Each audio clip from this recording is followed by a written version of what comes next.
আসসালামু আলাইকুম সম্মানিত দর্শকবৃন্দ। এই মুহূর্তে যেই ভিডিওটি আমাদের দেখছেন এটি হলো মূলত ইন্দোনেশিয়ান স্মার্ট নেপিয়ার ঘাসের। তো দর্শক, এটি মূলত শীতকালীন সময়ের ঘাস। হয়তো আপনারা গ্রীষ্মকালের কিংবা বর্ষাকালের স্মার্ট নেপিয়ার ঘাসের সাথে শীতকালীন সময়ের স্মার্ট নেপিয়ার ঘাসটা কম্পেয়ার করলে বা মিলালে কিছুটা অন্যরকম দেখা যাবে। এখন যেহেতু শীতকাল চলছে, আর এই শীতকালে সব ধরনের ঘাসের ফলনও কম হয়, প্রোডাকশনও কম হয় এবং ঘাস চিকন হয়ে যায়। শীতকালের কথা বলছি।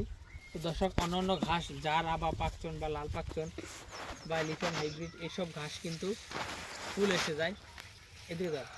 তো দর্শক, স্মার্ট নেপিয়ার ঘাসটিতে কিন্তু ফুল আসে না। দেখেন, আমাদের এখানে বিশাল একটি স্মার্ট নেপিয়ার ঘাসের প্রজেক্ট আমরা করেছি।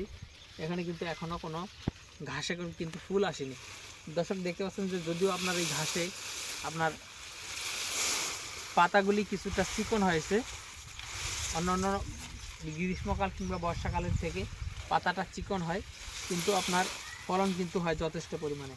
আমার পিছনে সামনে পুরো জমিতেই দেখেন ফলন কিন্তু হয়েছে, কিন্তু ঘাস কিন্তু চিকন হয়ে গিয়েছে বা পাতাগুলো চিকন হয়ে গিয়েছে। তো দর্শক শ্রোতা, এই শীতকালে স্মার্ট নেপিয়ার গাছটি একটু চিকন হয় বা পাতাটা চিকন হয়, কিন্তু ফুল একেবারেই কম আসে। অন্যান্য ঘাসে যেমন অনেক বেশি ফুল আসে, একেবারেই ফলন কমে যায়, কিন্তু স্মার্ট নেপিয়ারটায় সেরকম হয় না।